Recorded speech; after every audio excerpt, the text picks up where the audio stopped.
নমস্কার বন্ধুরা, ঘরোয়া বাঙালি রান্নায় তোমাদের সকলকে জানাই স্বাগত। আজকে আমি তোমাদের জন্য পটলের একটা রেসিপি এনেছি।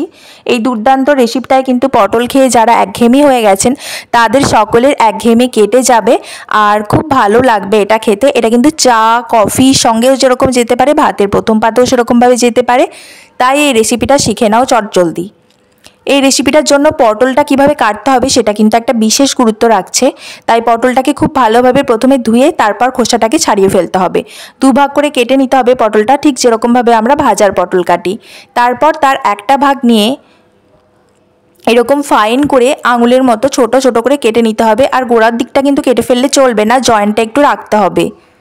ঠিক একইভাবে আমি বটি এবং ছুরি দুরকমভাবেই কাটা দেখিয়ে দিচ্ছি। যারা যেটাতে অভ্যস্ত তারা কিন্তু সেভাবেই কাটবেন। আর চেষ্টা করবেন পটলের এই টুকরোগুলো ফাইন রাখতে। যতটা ফাইন রাখবেন ততটাই কিন্তু রেসিপিটা ক্রিস্পি হবে এবং দেখতেও সুন্দর লাগবে। দেখুন, বটির সাহায্যে এবং ছুরির সাহায্যে দুভাবেই কিন্তু আমি কেটে দেখিয়ে দিলাম। আমার কিন্তু কাটা হয়ে গেছে। একইভাবে আমি সব কটা পটল কেটে নেব। তারপর একটা প্লেটের মধ্যে রেখে আমি উপর থেকে দিয়ে দিলাম পরিমাণ মতো লবণ, পরিমাণ মতো হলুদ আর কাশ্মীরি লঙ্কা গুঁড়ো। কাশ্মীরি লঙ্কার গুঁড়োটা কিন্তু আমি এখানে ঝালের জন্য ইউজ করিনি, ইউজ করেছি যাতে সুন্দর দেখতে একটা কালার আসে। নুন, হলুদ আর লঙ্কার গুঁড়োটা যাতে পটলের এই ফিঙ্গারগুলোর মধ্যে খুব ভালোভাবে ঢুকে যায় তার জন্য কিন্তু আমি হাতের সাহায্যে ঠিক এইভাবে মাখিয়ে নিচ্ছি।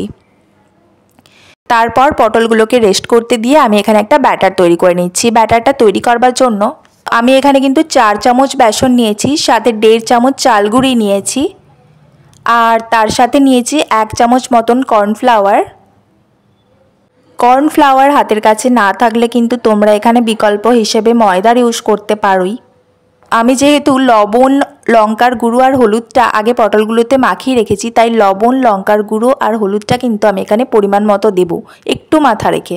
তারপর এতে পরিমাণ মতো জিরে গুঁড়ো দিয়ে দিয়েছি আর দিয়েছি সামান্য একটু ভাজা মশলা। তোমরা না থাকলে স্কিপ করতে পারো, কোনো প্রবলেম নেই। দিয়ে খুব ভালোভাবে সব মিশ্রণটা একসাথে মাখিয়ে নিয়েছি। এরপর আমি এখানে দিয়ে দেব পরিমাণ মতো জল। এরপর হাতের সাহায্যে কিন্তু ব্যাটারটাকে খুব ভালোভাবে মিক্সড করে নিতে হবে সব মশলাগুলোর সাথে। বেসনটা কিন্তু এখানে যতটা ফ্যাটানো হবে রেসিপিটা কিন্তু ততটাই সুন্দর হবে। তারপর কড়াইতে আমি তেল গরম করতে দিয়ে দিয়েছি।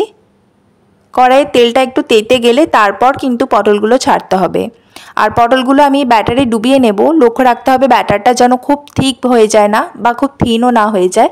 পটলটাকে ব্যাটারে ডুবিয়ে আমি এভাবে একটু ঝেড়ে ঝেড়ে নেব। ব্যাটারটা পটলের মধ্যে বেশি চলে গেলে কিন্তু ক্রিস্পি ভাবটা থাকবে না, তখন কিন্তু এই পটলের ফুলঝুরি আর হবে না, হয়ে যাবে পটলের চপ। তো আমরা সেটা চাই না। তারপর একে একে সবকটা পটল এভাবে ঝেড়ে ঝেড়ে তেলের মধ্যে দিয়ে দিতে হবে।